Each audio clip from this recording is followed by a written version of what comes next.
Where were you yesterday? But it was always worth it, I thought, getting off on my own, doing some fishing. And I always regretted that I missed out on what you guys all experienced, really. Most of you. I don't think I've ever spoken to any Ixopo past pupil who said it was crap. It was always the best. And I kind of missed out on that, I thought. But I was a loner. A lot of the time I was comfortable with myself, and I suppose that's what put me on a motorbike one day, and I just rode off, and I got to Rhodesia, and I didn't have any money. I was sitting in a little cafe in Salisbury on a Friday, and they had a little black and white TV screen in the corner. I'd never seen television before. It was way before we got it here. I don't know, I was intrigued. I just couldn't take my eye off it. I had enough money for a hamburger, and I was starving. I thought I was going to just eat the thing in one bite, but I cut it into tiny bits so I could watch the TV. And during the course of the evening, there was an advert on the screen for cameramen. A big, handsome oak on a camera in the studio. I thought, gee, I've been working in a construction site for months. I can push a wheelbarrow, I can push that thing for sure. So I went up. I had long hair and half a beard, dirty t-shirt. I'd been sleeping in a caravan park for 3 nights. And I got up there and I went and saw the personnel officer. He said, "Oh, you're exactly what we're looking for." What? So I got the job. And I suppose if I hadn't been that guy, that guy that went off on his own and bunked school and behaved like such a prick all the time, I suppose I wouldn't have done that. I don't know. I wouldn't have found my niche, because there couldn't have been too many niches for me. I'm sure of that. There must have been. I must have found the one. But anyway, I've had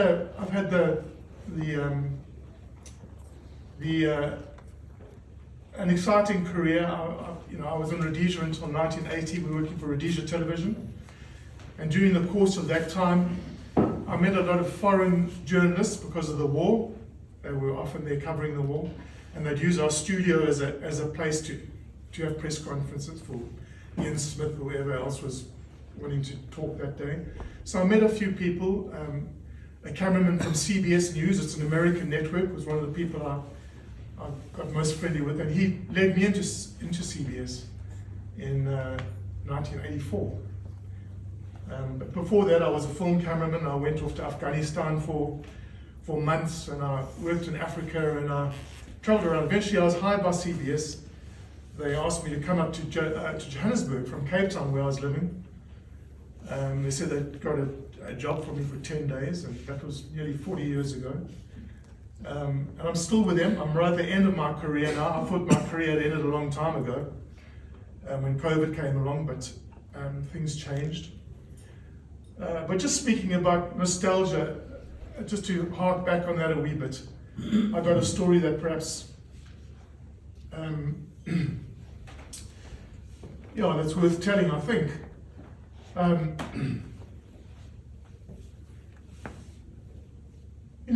Missing all that Ixopo sort of camaraderie sort of thing. I thought about it. I was sitting on my farm in Franschhoek. I was thinking about it and thinking, geez, that was sad. And I thought, I'm going to go and see Henny. So I got on a plane, flew to Durban, drove up to I forget the name of the place, Ixopo. And I went to the post office there, and I spoke to the postmistress, and I said, have you ever heard of a bloke called Henny Botha? She said, Henny Botha?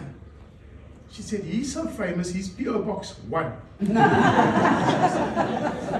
She showed me where to go. I drove down the road, knocked on the door. I always remember Henny as a big oak, coach for the big oak rugby team and the town schools, and he was always whacking me.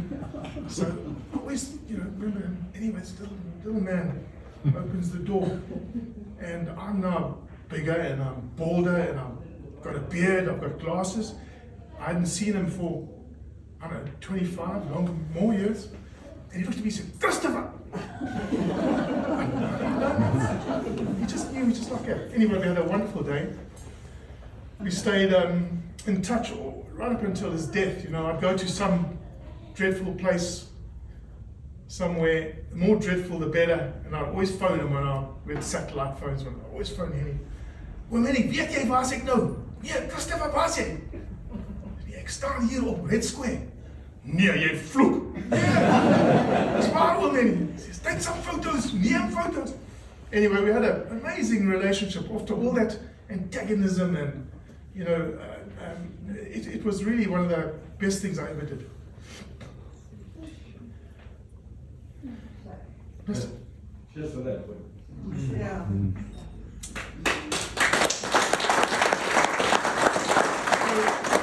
So anyway, we moved to France about 5 years ago. My wife and I had a home in Neisner, which we built about 7 years ago, I guess, and we thought that's the place where we'll spend the rest of our lives, and along came a big fire and burnt it down. So along with 700 other homes. So we rebuilt it, and while it was being rebuilt, we thought we'd go and stay in France, see what that was like. So we packed our dogs up and we moved to France, which is where we still are. And I thought it's about time to give it up. I'm 69 now. Happy birthday, Dave. Are you the oldest one of us now? No, he's the oldest. Oh, And but you still the cleverest. he's the most old. Nancy, I debate that. you're the best of. Happy birthday. Thank you, my friend. So I'm 69 this year, and I'm the oldest cameraman I've ever met. So I thought, no, man, this is getting embarrassing. I must get out of this. So I had a big decision to make at the end of 2019. CBS had changed the way we collected media on our cameras. We were originally shooting on discs, and they changed to cards. It involved change of cameras, change of lenses, change of a lot of money. So it was a big decision. I thought, well, I'll give it another couple of years. So I went to New York in January 2020, spent an enormous amount of money on new cameras and lenses. Came back to France. On the way back, we got into the plane in Boston. I had some friends in Boston I was visiting, and I got in the plane. I was sitting on my aisle seat, and this woman gets on with a mask on. But she looked strange. She sat down next to me and she started spraying everything with this thing. Spraying me a bit, wiped the TV. So I thought, God, this is excessive. I'd heard about COVID, but I had no idea it was going to affect us as it did. Gee whiz, I got back to France, and within 2 weeks we were in lockdown. And we didn't travel for the next 2 years. There was not an American that got on a plane out of our network to shoot overseas. So that was my job done. I didn't work for 2 years. The camera that I just spent all those bucks on sat in the cupboard. And so I thought, well, that's definitely the end of my career. So I made plans to sell all my kit. And then, Vladimir Putin goes and gets crazy and invades Ukraine, and the phone starts ringing again. And say, will you come work? I said, I guess. I pulled the camera out the cupboard and off I went. First job I did on this particular war was in Poland. We went to Poland, flew up to Krakow, then drove to the Polish border, and that was when the refugees were swarming out of Ukraine by their thousands. In this one little place where we were working, 16,000 people a day, 2,000 in every train, 8 trains a day. Women, children, and their dogs and cats, old men. And these people were bewildered, they were frightened, they were in a country with very little, they got what they could and run. Their husbands had thrown them on the trains and said, get out of here. Putin was heading for Kiev at the time. And these people got off the train with absolutely nothing. And it was really, really emotional. And I saw the bewilderment and the fear. They left their men. All the men had to stay behind. Anyone between the age of 16 and 60 had to stay and fight or play a role in the war by law. So it was only the old men, the women, and the children. And as these trains came in, Poland is really the big brother of that region. It's got the most work, the most money, a lot of Ukrainians work in Poland. And as those trains were coming in, disgorging all these women and their children and their animals, these men were just walking back onto these trains out of Poland, back into the war. Didn't need to, didn't have to. They were just steely-faced, walking onto those trains and going back to Ukraine. It was just an amazing thing to witness. And also you witness you see the best and the worst in wars of people. To see how the Polish people welcomed these, actually it turned out to be millions of refugees into a small, relatively poor country. They lined the streets with tents, with everything from lollipops for the kids, to food for the dogs, to cell phones for everybody for free, food, warm beds, sleep in. It was winter. It was a remarkable thing to see, making the very best of a terrible situation. You know, who would have believed that in 2020 there'd still be a conventional war being fought in Central Europe? It's beyond imagination. And there it was, right in front of us, and for no apparent or understandable reason. I'm sure that there are reasons, there always are, but they seem a little vague. So we shot that story. We had it on the air that same Sunday, our broadcast. I work for a show, by the way. I work for a show called 60 Minutes, and it's an American network called CBS News. And 60 Minutes is broadcast on a Sunday evening. We had it on the air that night. I went home and the phone rang on Monday. Said, we need you to go back into Ukraine. Are you prepared to? I said, of course. I went in the same route the second time, and through Krakow, through the border. This time we had vehicles on the other side, and we drove up to Lviv this time.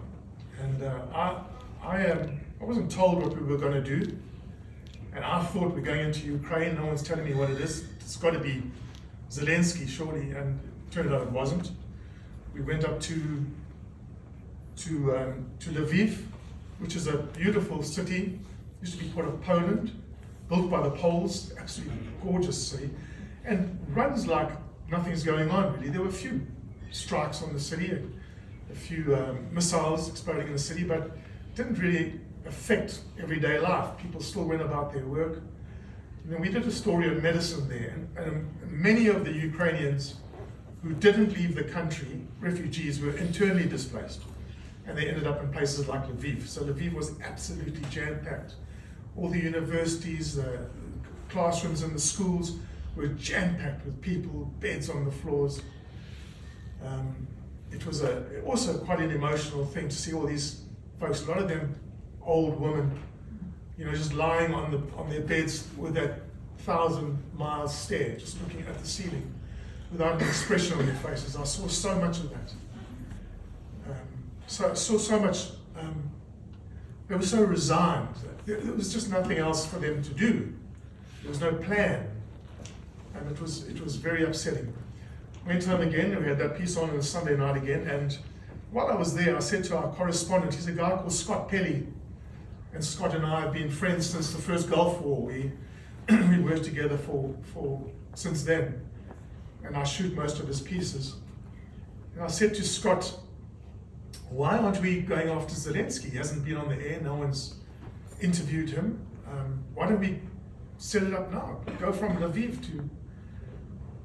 to Kiev. And he said, well, we can't do that because we're going to get this piece on the air, but I'll speak to my producers and see. It's a no-brainer, I thought. But anyway, I went home again, back to France, and the phone rang again on the Monday, and they said, Zelensky's agreed to an interview. So him agreeing, he didn't agree actually. We said, can we come up, speak to you? He said, I'm here. What he said was, I'm here.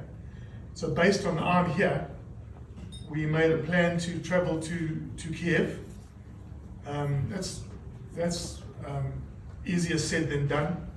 There's no flights, of course. You can't fly into Ukraine.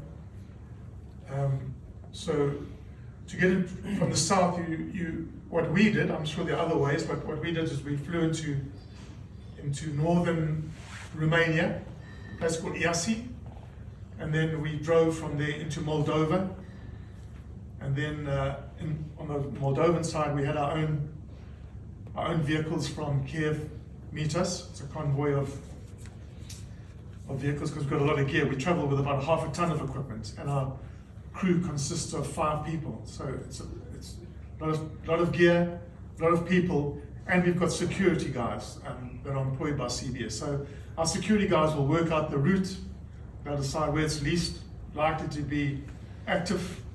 They'll tell us when we should put our body armor on and when we should put our helmets on. They'll do everything for us from a security point of view. Were those armored cars that you traveled in? No, they're not, Terry. They're not. What do you do? They're just these Mercedes vehicles, blacked out vehicles that we have at the Bureau. And the only real danger, once we crossed from Moldova into Ukraine, was from the air. The Russians were to our east. We knew where they were. So we didn't have any danger from ground forces. And from the north of Kiev, they'd already had their backside properly kicked by the Ukrainians. They'd been driven out.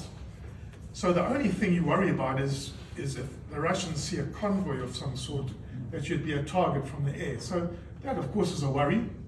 But we didn't have that problem. We didn't get hit, thank God. And we traveled about a 12-hour journey because there's a lot of roadblocks all the way. Every few kilometers there's another roadblock. They've got all these old farmers with their shotguns and blunderbusses all standing at these roadblocks, expecting the Russian army to pull in. We eventually got to Kiev. Kiev is also absolutely stunning. First time I'd been there. First time I'd been in Ukraine was the first, well, in northern Ukraine.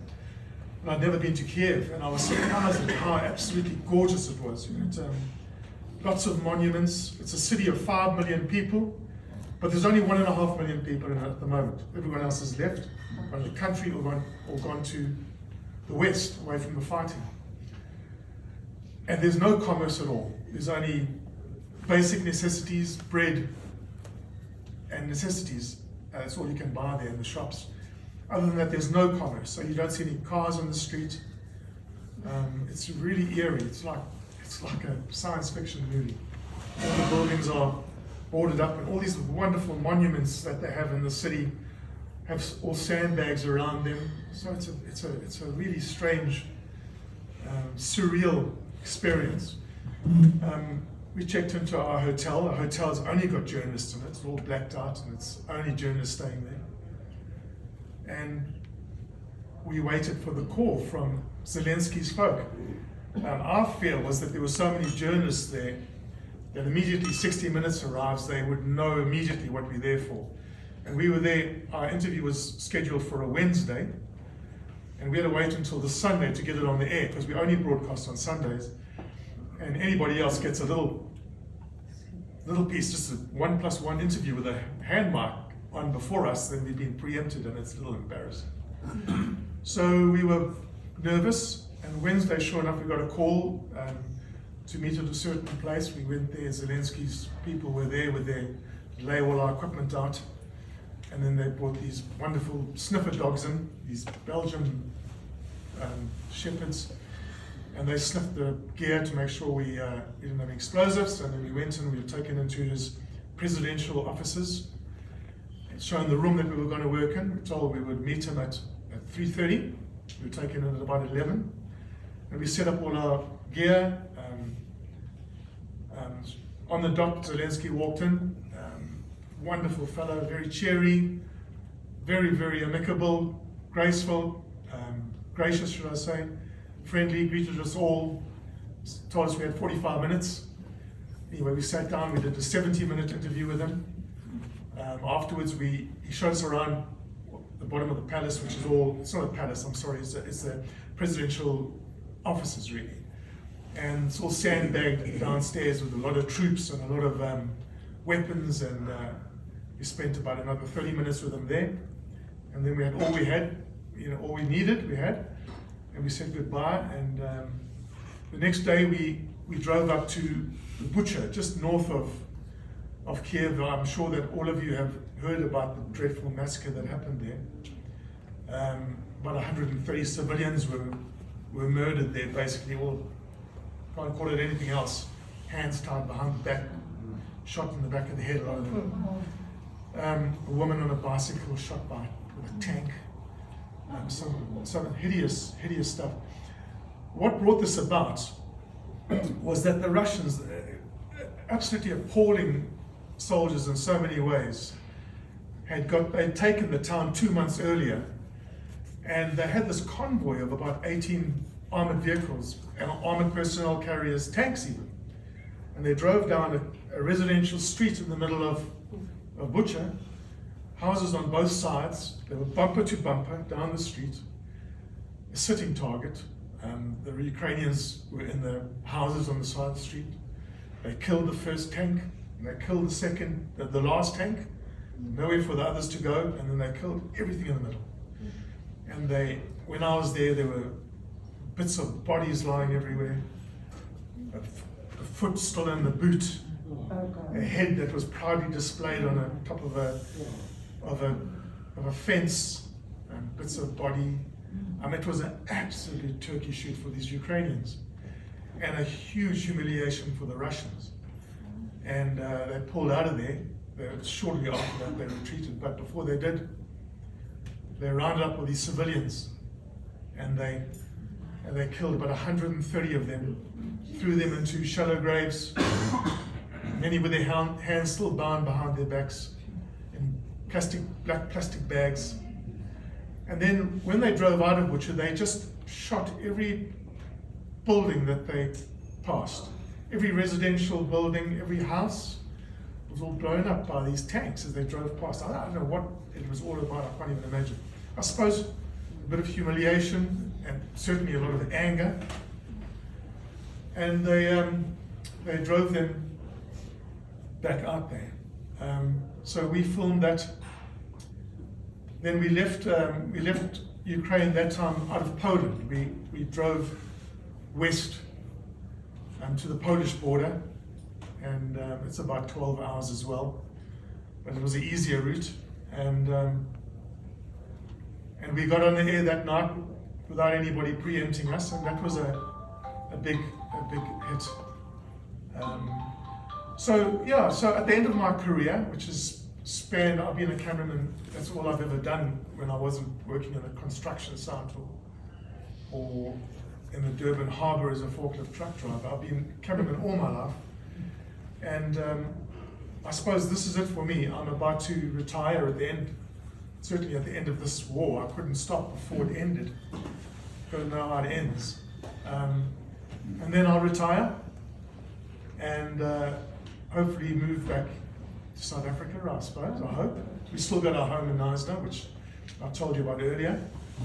And as much as France is gorgeous and we love living there and it's peaceful and there's no security problems and the food's good and the weather's good, it's not South Africa. And I've got to tell you that the grass is not always greener is the truest thing that could be said. I think that if I had young kids, I would never encourage my daughter and her kids to move back here because I don't know what the future holds for them. But I think I'd like to come back myself, be with my mates, you guys. Won't have so far to travel next time to these functions. And well, if there's anything any questions I can answer, can make it clean. What passport are you traveling on? So fortunately, our mum, Terry, my mum was British by birth. My dad married her in the UK after the war, stayed there for a few years. Terry was born in England, and we've got an elder brother as well. His name's Francois, who happens to live in France as well. I see quite a lot of him.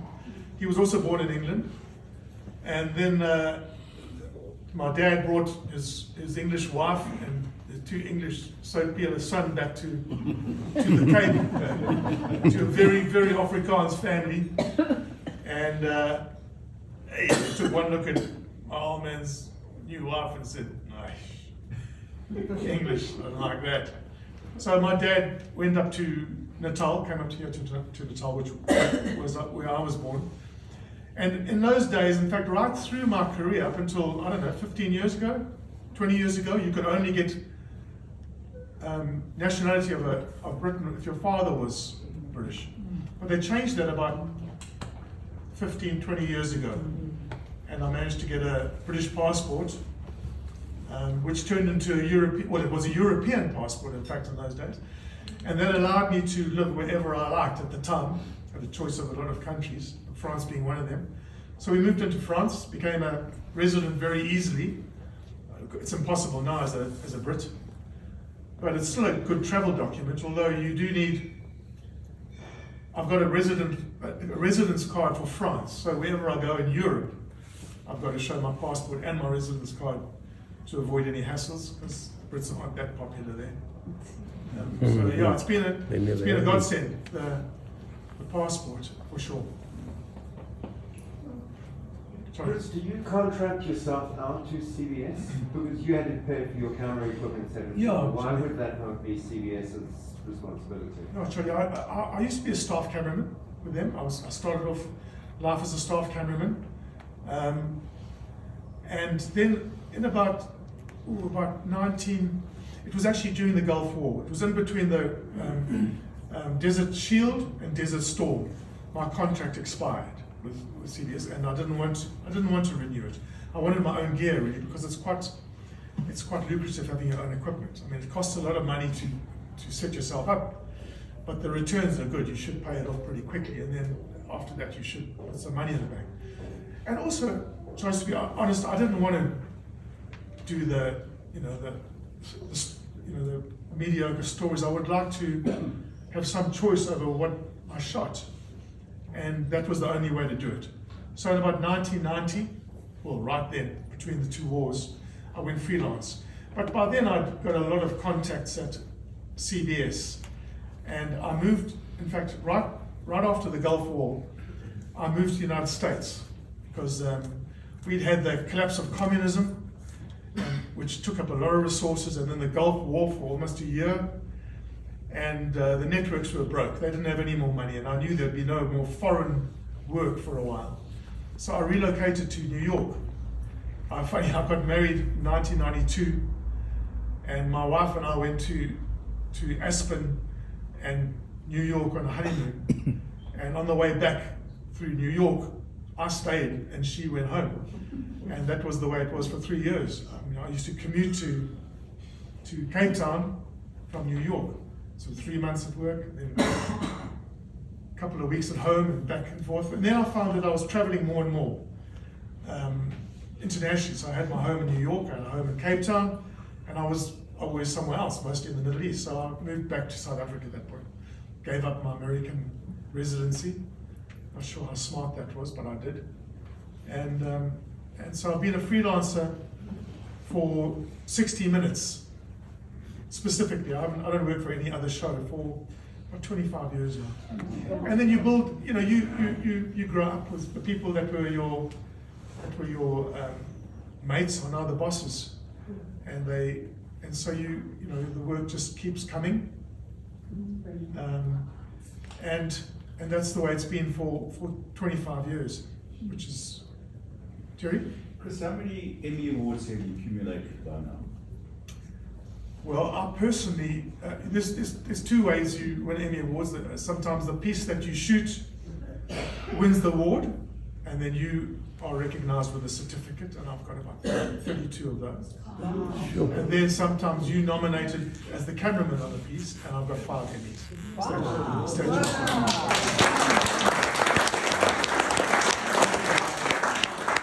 And they were destroyed in the fire, weren't they? Yeah. They were. All my awards, I've got other awards as well. Everything was lost in the fire. But I contacted the Academy, and I told them what it was, and they replaced all the certificates for free. And they replaced all the Emmy statues. I had to pay for them because they're made out of they don't make them themselves. But they replaced everything, and so I've got them all back.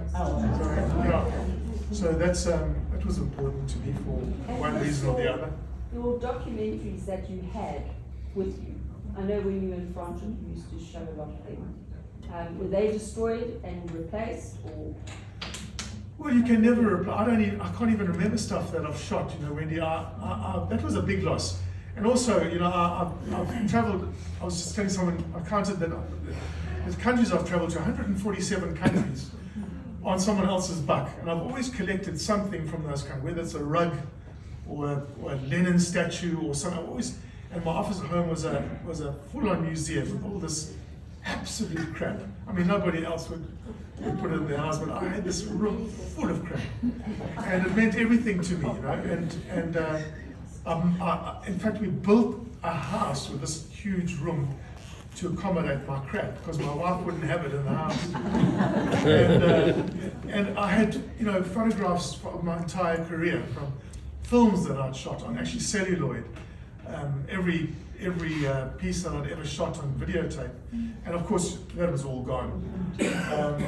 But you know, even to this day,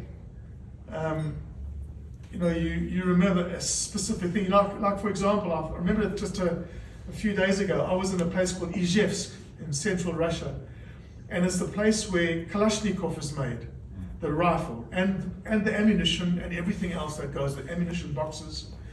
And Mikhail Kalashnikov, the designer of the AK-47, lived in Ixopo, and we spent the day with him.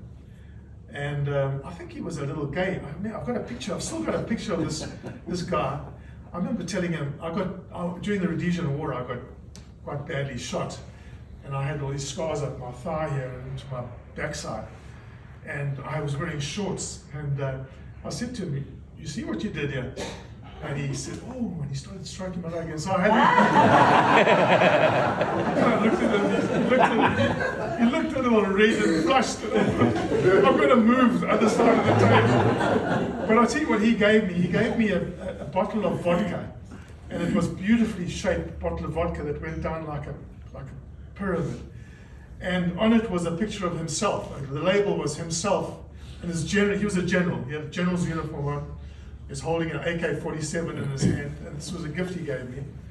And I remembered that just the other day. I thought, wow, that was a horrible thing to lose. John. Chris, have you still got the footage of Trojan Horse? That was one of your early pieces back in our bad old days. That was my first Emmy win. Was it? So sometimes you win. Oh, by the way, I mean, I work for a show. Well, 60 Minutes, and it's the number one show in the States very often, and it's also got the biggest budget of any news show. It's been on the air for 60 years, and nearly 60 years, and they have budgets which allow us to do things which other shows don't. I mean, we travel to places that other people couldn't even imagine going to because of the budgets. We spend a lot of money, so that's a large reason why I've got 5 Emmys, because I've got opportunity to do things that other people don't. So it's not just because, and another reason is because I've been a bit lucky. John's talking about the Trojan Horse. It was an incident in a suburb called Athlone. Perhaps you've all heard about it, and sorry if you have. But I happened to be standing in Athlone. There was a lot of crap going on in those days in those townships, as you can recall, or maybe you don't. A lot of South Africans didn't know what was going on. And I had my camera on a stand. There was some activity in the streets, some tires burning, some stoning of cars. And we had been blamed for inciting people to throw stones and 60 Minutes. CBS, journalists, and there certainly was some truth to that. There had to have been. So we were told to stay well back from those scenes, not get involved. Very often we'd run into the middle of it and to get that shot, you know, and really unnecessary. So we were somewhere back. I had my tripod, which we seldom used in those days, and I had that set up, my camera on a tripod, and we were just buggering around, my soundman and I. And I saw over my shoulder this huge yellow railway truck trundling down the road. It was a flatbed truck with some boxes on the back. And I thought, wow, that's bound to get stomped by these kids with the stones, so I'll film that. And he came trundling past us, and he went through this barricade of burning tires and his kids with stones, and they just ignored it. I thought, wow, that's strange. And he drove down to the bottom of the road and turned around right at the bottom of that road and came back up again. And I was filming it all the way. And and then the kids threw the stones. And it shattered the windscreen, and a guy jumped up in the passenger seat with a shotgun and started blasting out the window. And all these policemen jumped out of these boxes on the back. There might have been a dozen of them with lethal rounds, and they just opened up on anybody. Well, one kid was doing his homework in his home, and he was killed on his bed doing his homework. It was a mayhem. I just happened to be there at that time out of sheer. It wasn't luck, because all those people were killed, and that won me an Emmy. So you don't have to be brilliant to win an Emmy. You have to be in the right place sometimes at the right time, or the wrong time for those kids. That had big repercussions for all of you too. I'm terribly sorry, but the rand had a huge dip the next day. The Commonwealth Conference was on in the Bahamas. That collapsed just about. Sanctions were pretty much imposed. Kodak pulled out of South Africa. Universities disinvested because of that one incident. And it really is one of the last straws. It was coming to an end, we all know that, in 1986, which is when this happened. The writing was well and truly on the wall for anybody that cared to look at the wall. But that was one of the reasons. So and John, that's on the YouTube. We revisited that story when Nelson Mandela was buried. They broadcast that again, and I did an interview that was part of it. And you could YouTube, you could look at it. I actually shared your YouTube not so long ago with friends of ours. So it is there, it's still there on YouTube. The Trojan Horse. Yeah. Indeed. But what happened with the cops tried to take the footage away from you, am I correct? But they took your camera, or you'd snuck the film out of the camera or something. Was it something? No, we always did that, first thing the cops went for would be the tape. In those days, the camera and the recorder were separate. They were joined with an umbilical cable. The recorder was a great big device with a videotape in it, of course. The microphone sound was recorded onto it.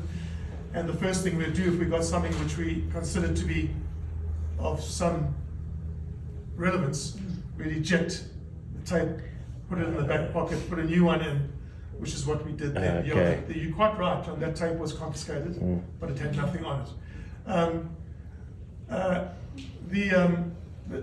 The police wised up to us. They knew that these pictures weren't doing them any good at all, and so we got into quite a lot of trouble. We had some very bad incidents as well. I had a great friend of mine, another cameraman working for ITN, killed right next to me with an accident on top of his head. Police right there.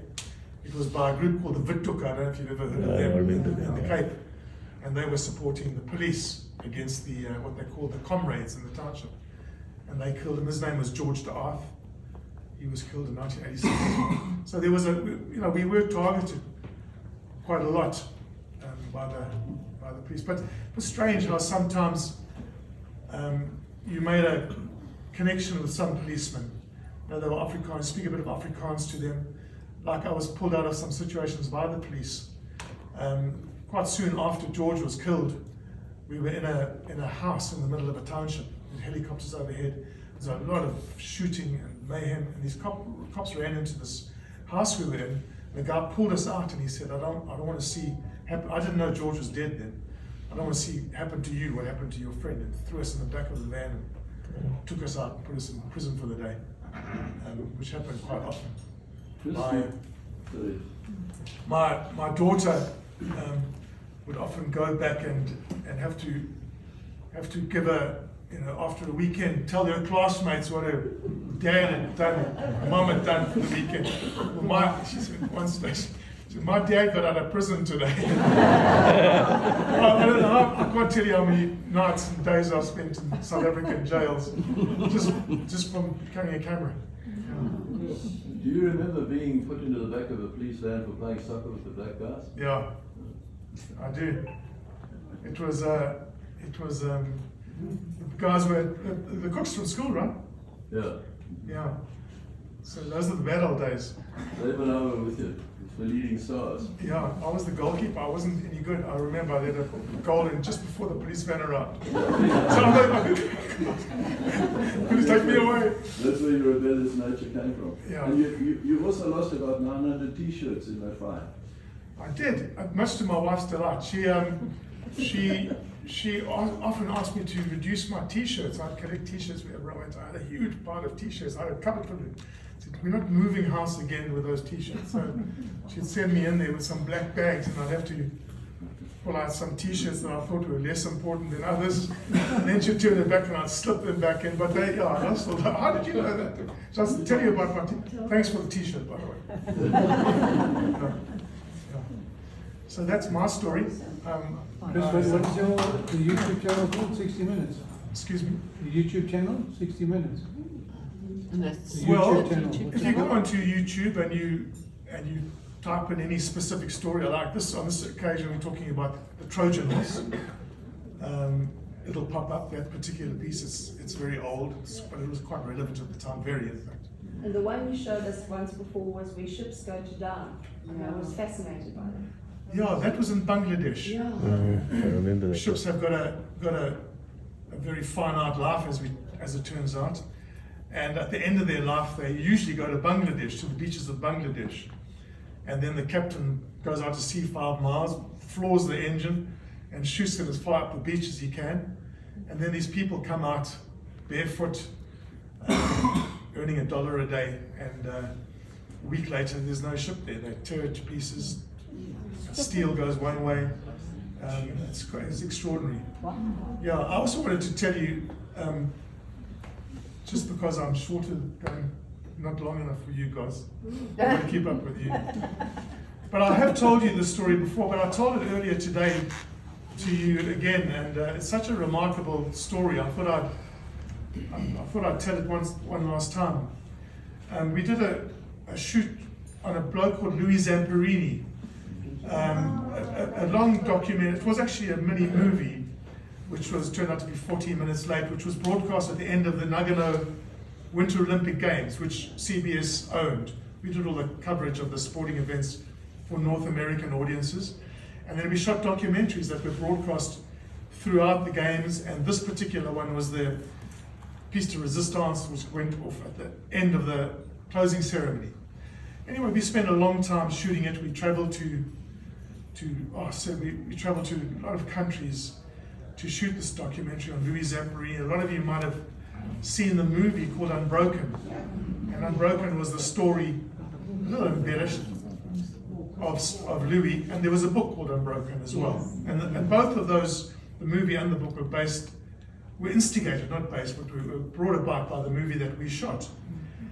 I was in Hollywood, which is where Louis lived towards the end of his life. In fact, that's where he died. He was about 82 when we did the shoot on him. And I was setting up the lights for the interview. We did a long interview, it was 5 hours long with Louis. And I was setting up the lights in his home. And during the course of my work, Louis came out and introduced himself, a fabulous man. And I told him who I was, and he said, "Where are you from?" And I said, "I'm from South Africa." He said, "Oh, where in South Africa?" I said, "Oh, Louis, I don't think you would have heard of it. I'm from a place called Paarl." And he said, "Paarl?" He said, "I know Paarl." I said, "Oh yeah, sure." So I carried on. He says, "What do you do in Paarl?" I said, "Oh, I've got a farm there. I grow olives, but I'm not doing this." And he said, "What's the farm called?" And I said, "It's called Languedoc." And he went all quiet and he disappeared from the room. He was gone for about 10 minutes. I carried on working. 10 minutes later, he came back in the room. He said, "Chris, just come and sit with me for a second." And I said, I'm a little busy. The producer's going to come back any minute. And he said, take just 5 minutes. And I went and sat down with Louis. And he said, he was taken prisoner. If you haven't read the story or heard the story, Louis spent 47 days in a raft at sea. After his plane crashed in the Pacific during the war, washed up onto an island in the Marshall Islands, which was occupied by the Japanese, taken prisoner. He was considered dead. It's an epic story. But anyway, him and a few others were taken to a prison camp up in the north of Japan called Nuetsu. And him and about 500 others were emaciated guys, were locked up in this prison camp. And in a few bungalows, a few different bungalows, these long beds, long dormitory beds. And they were obviously underfed and undernourished, and a lot of them were dying. And there wasn't any reading material in the camp except one book. And it was a book one of the prisoners had managed to smuggle in. And Louis said, this is the story Louis is telling me now as we're sitting there. And Louis said, I was there so long, I read the book twice. Came like every single prisoner in the whole camp read it. It came all the way back to me. And I read it a second time, and on it went again. And he said the book was called Cape of Good Wine. And he said it was about the family that lived in the farm called Languedoc. I said, no, Louis, you mean Cape of Good Hope? He said, no, it was called Cape of Good Wine. He said, and you know, it kept a lot of us alive. I went back to Paarl, and I found the book in a library in a colored township. And I said to the lady there, I said, if I take this book out and I don't return it, what'll happen? She said, oh, we'll fine you. I said, how much? She said, it can get expensive, it can be 20 rand. So I said, well, what if I give you 100 rand? Can I take the book? She said, yeah, no, the book's yours. So no one had taken it out ever, you know. So I was the only guy who took it out. Anyway, I shipped it off to Louis, and he had his book back. But what an extraordinary story. It was just the most remarkable thing, coincidence that I've ever heard of. So, I am writing a book. I've written about, I'm not a very good writer, it doesn't come naturally for me. You went to What's that? You went to Ixopo. Yeah, right. Yeah, and I was a terrible student. But I am. I'm writing a book. I've written about 60,000 words so far. I've slowed down a bit. I think I've got to, you've got to get in the zone. I do. I can't write, just sit down. I've got to be in the zone, and the zone doesn't come too often these days. But yeah, it is a project of mine. Yeah. You'll all be expected to buy it when it comes out.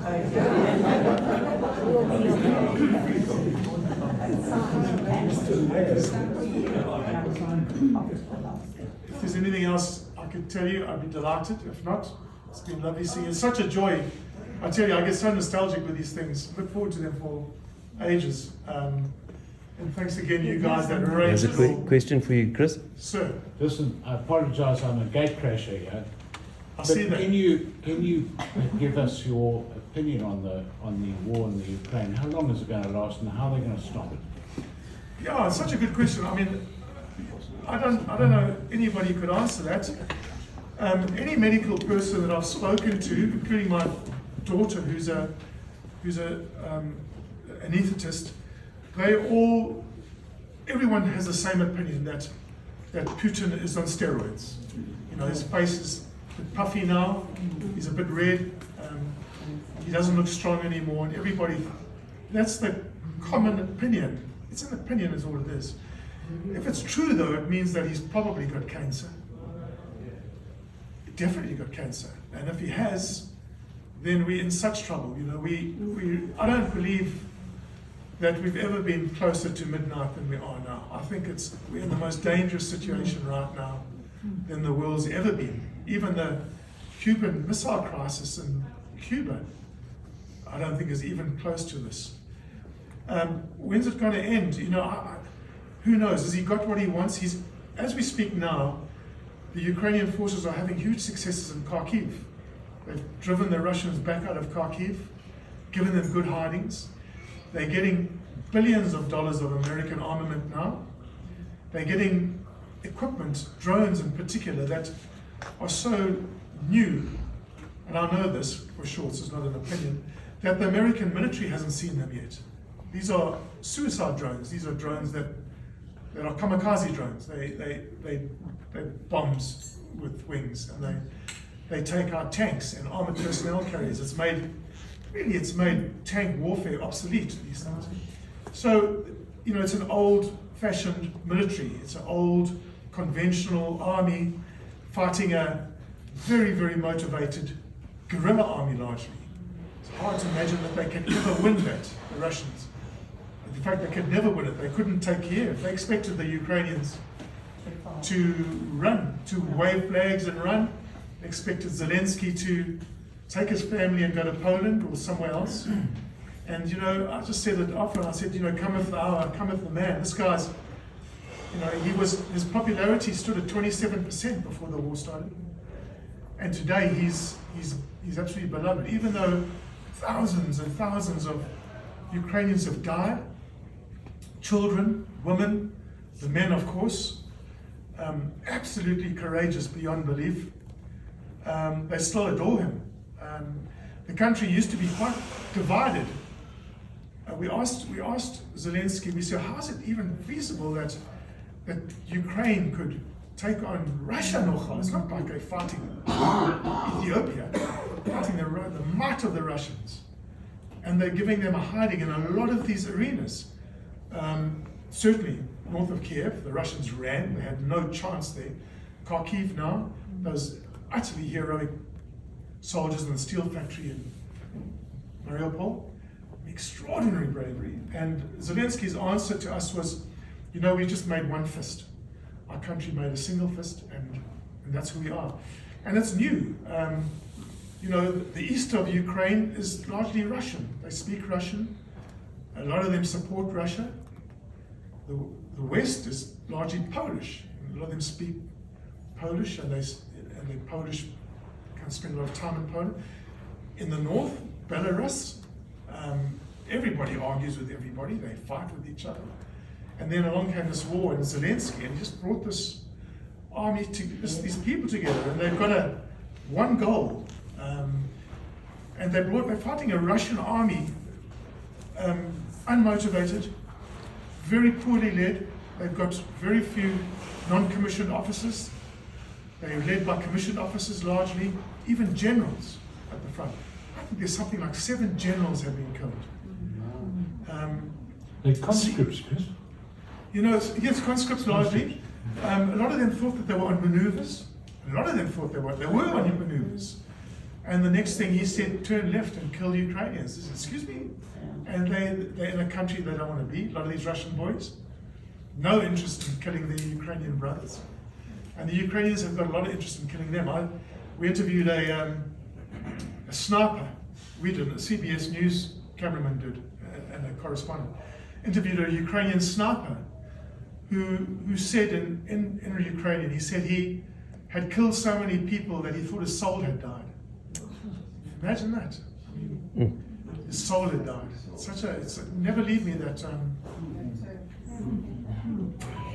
terrible war. Terrible war. Do you see many non-Ukrainians on the Ukrainian side Yeah. that are coming? Yeah, I don't see them on the battlefield because I haven't been on the battlefield. But we saw a lot of them going in to the Americans, a lot of Brits, funny enough, a lot of Brits, guys that are just soldiers, you know. They're not mercenaries, you can't call them that because they're getting nothing in their pockets. I guess they just want to kill Russians. I mean, I don't know why, what their motivation is. You know, quite honestly, Ukraine is everybody's darling at the moment. Everybody loves Ukraine except a handful of countries. So where it'll end, I can't even imagine where it'll end. I think that Putin's going to have to declare some kind of a victory. We thought it was going to happen on the 9th of May, the Victory Day, where he'd say, we've done what we came to do, we've taken, we've created a corridor to Crimea, which is what their main objective was to do. Also, which he stole from Ukraine. Now we've got our corridor, now we can all go back. But of course he'll never hold it. Once he pulls his forces back, there's a world of trouble for whoever's left there. Because the Ukrainians are not going to forget this for a long time.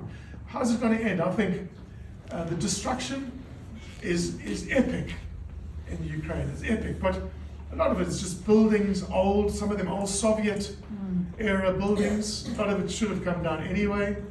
Mariupol is a parking lot, but they can rebuild all that. You know, there have been parking lots before after massive battles. First and Second World War, we've seen those. And they rebuilt them. The tragedy is this terrible loss of life. You know, it's awful to see the dead children. I mean, that's just something beyond what should happen.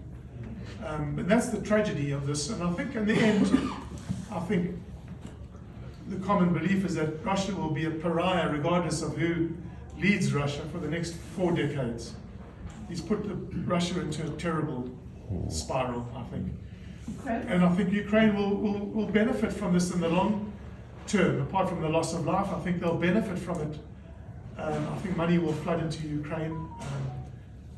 So I think at the end of the day, I'm not sure we'll all be alive to see it. We'll get at least one more reunion out of it though. How do you cope with all this tragedy that you see? How do you, Yeah, I don't know how I cope. You know, I think do you have any days where you're down? yeah, I do, but it doesn't really. You know, children really get me. And if I see a dead dog, it kills me for days and days. But you know, a dead person, if he's a soldier, you know, he's got a weapon and he's out to kill someone, it doesn't bother me. You know, I was one myself. You know, I ended up on the wrong end of that myself. So I've seen a lot of that, and it doesn't really bother me too greatly. Women and children, animals, it bothers me. I have a problem with that. And you know, the innocent getting, you know, wind up in this. It's terrible to see people displaced and people forced from their homes and their home destroyed. Nothing quite like seeing an old woman who's lived in a house all her life, was born in the house, whose children were born in the house, whose house is now destroyed. And there's no GOS to go to for insurance policy. You know, your house is gone. So you either live with what's left of your family or, yeah, it's terrible. It's terrible to see. I don't cope with that well.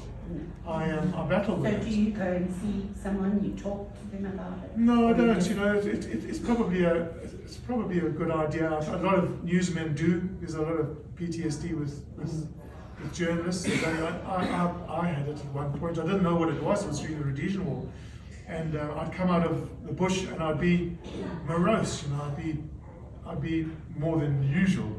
I'd be morose and I'd be short with people and I'd be angry. I'd get into fights.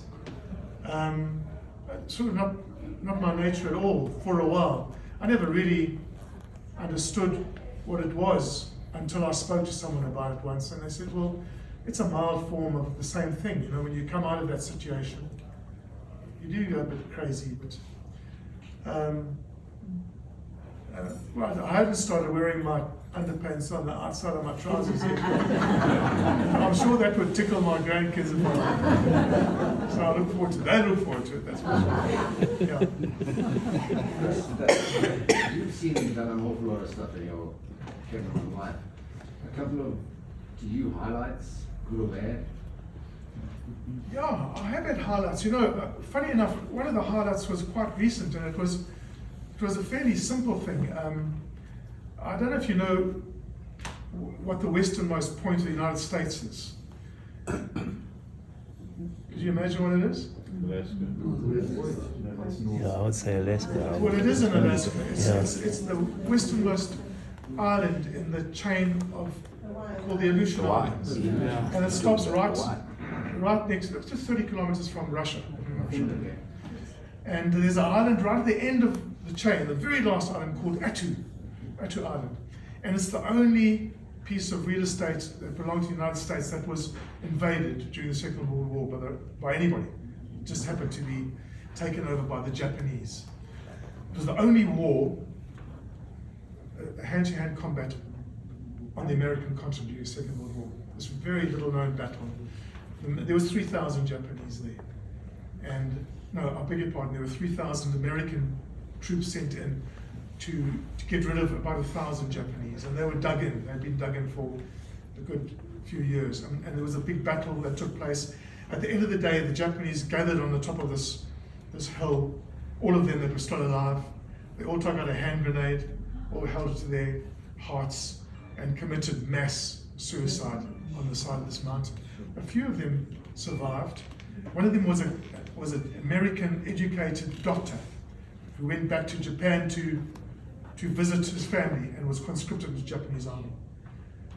Anyway, a book was written on this battle, and on this very little known battle, and on this island. Fascinating book. I wish I could remember the name. It'll come to me, and maybe I'll put it on the Ixopo High School page when I remember it. But we did a story just before the book was published. The book was published by Schuster, the company called Schuster Publishers, who own one of the companies that owns CBS. So we did this shoot, and it was very unlikely that we would be able to do it because nobody goes to Attu Island. Nobody lives on Attu Island. There used to be a Coast Guard station on Attu Island, which was abandoned about 50 years ago. So there's a building there, and there's a strip, a landing strip. But nobody had landed there in ages and ages, except some Japanese who built a monument to the 500, it was actually 1,000 Japanese soldiers who died on the island in that battle.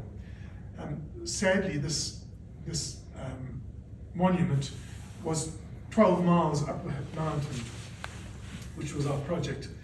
So we went to Anchorage, and we got all the kit we needed because it was quite specialized. And then we flew down the Aleutian Island chain.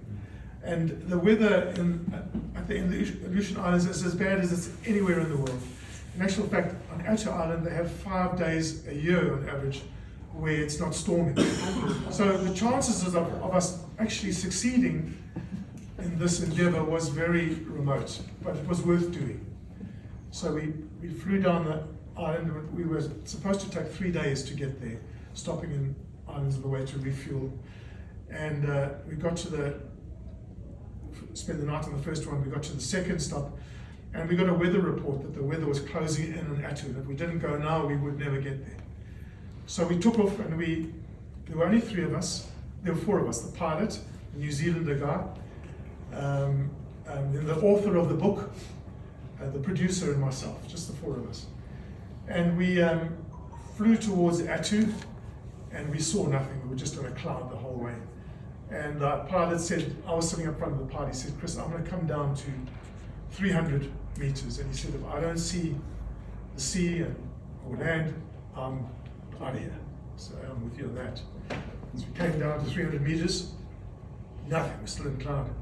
So he was just about to turn around. I said, look, another 100 meters, I'll go down. So he dropped another 100 meters, and at 100 meters, at 200 meters, we broke out the cloud. And Attu Island was in front of us. And he had never landed there before. And he came around, found the strip, perfect landing. The wind was howling like unimaginable. We set up our tents in the lee of this building that was still standing there. And the next day we walked halfway to the monument, shooting on the way. There's a lot of American war trash lying around, Japanese bunkers where they kept all the ammunition. We filmed all this. We left the tripod halfway up so we didn't have to carry it the next day. And the next day we walked the 12 miles up to the top of the mountain and filmed this monument and everything else we needed to do and the scene of the battle. And we got back down that night, and I went into my little tent, and the wind was howling, and I was exhausted. I could hardly move. We walked 24 miles, and in really rough terrain. And I was lying in my tent on my own with my little food that you steam up, and you get suddenly an instant meal, and a little light and a big glass of whiskey. And I just thought, this is the best day. You can't imagine a high like that. And flying out of there, even better, because we were having a bit of banter about New Zealand and South Africa about only one subject. And on the way, the Springboks were playing the All Blacks that day, and the New Zealand pilot was on every 5 minutes. He'd check the score, and at the end of the game, he turned to me and showed me his phone, and we'd just beaten the All Blacks on that day in New Zealand. So it was a really memorable trip. So yeah, there have been amazing highs. Some lows, of course. We've had a number of shoots which have failed. Sometimes for the good. We were going to go back to Iraq with an imam who was a Sunni imam, and his whole family had been killed by Saddam. And he had taken refuge in Iran. And he was a very, very senior imam in the religion. And after Saddam had been killed, he was going back with his entourage, his family, his entourage, all his followers were going in this long convoy from Iran, from Tehran where he was, through Iran by road and into Iraq. And we were going to shoot a 60-minute story on that. So we went to Tehran and we were with him. His entourage was supposed to leave on a Friday.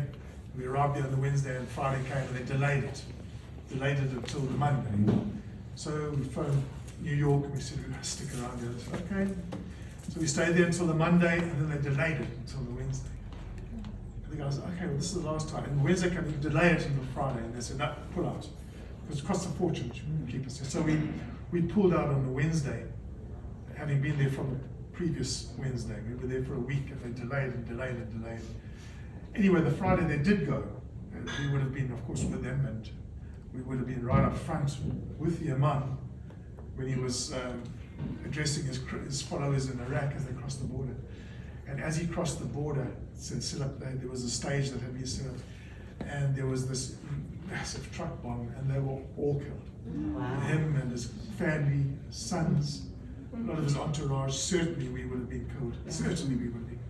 So there was, there've been misses like that. Funny enough, I went to Syria with the Russian army a few years ago, and they invited us to go and see one of their camps in Syria, and we flew on this terrible, terrible old Russian military jet, terrible damn thing, about 6-hour flight or 8-hour flight. The seats didn't stay up, and it was just awful. I could feel it. Flew sideways in the sky. And we landed in Syria, spent some time in the camp. They took us out to the Moscow ship, the ship that the guy said, go fuck yourself to the which incidentally, sorry to be so crude, but it's now the saying in Ukraine, there's banners everywhere around Ukraine. Go fuck yourself. Everyone wears a t-shirt, which is lovely. Anyway, I went on that ship, which is, as you know now, a submarine, and that same plane on the next trip was taking the Russian army band out to the army base in Syria for a marching do, and it crashed in the ocean. Everyone died. So there've been some very lucky near misses, many of them, but there've been great memories. Some bad ones, some wins and some losses. At the end of the day, it's been quite a ride. And if it wasn't for Henny, he told me, he said, Christopher, you're not meant for school, you should get out. This was in Standard 7. He said, you should go and join the Navy or something. This is useless. You smoke and you're horrible. And I said, well, Henny, if you can convince my mother that that's my future, I'm with you on this, because I also want to get out of here badly.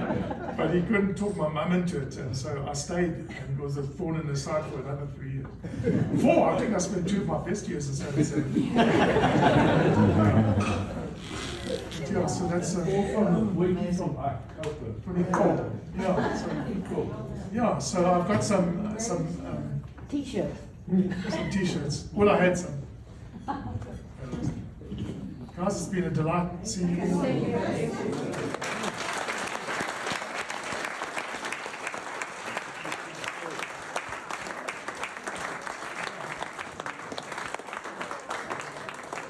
Excellent, eh?